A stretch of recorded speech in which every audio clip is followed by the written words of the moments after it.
OMK Santo Michael Stasi Kristus Raja Tumbur gelar perayaan Valentine's Day.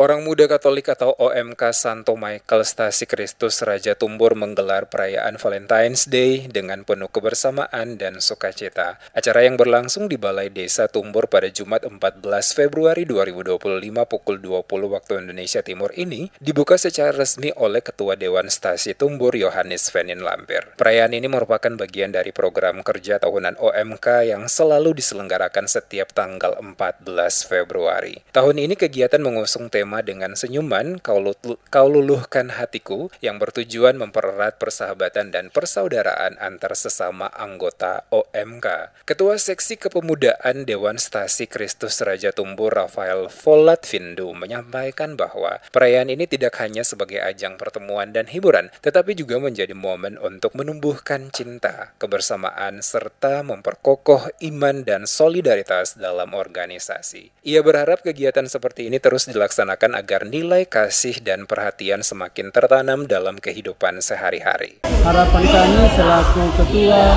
Seksi Kepemudaan Dewan Pastoral Stasi Raja Tumbur mengharapkan agar kegiatan ini selalu dilaksanakan atau dibuat oleh setiap orang muda Katolik sehingga ini menjadi suatu makna ke depan untuk orang muda selalu dalam hidup ini tetap membagi kasih dalam memupuk rasa cinta kasih dan perhatian di dalam sebuah kebersamaan bahkan dalam pergaulan dalam kehidupan setiap hari.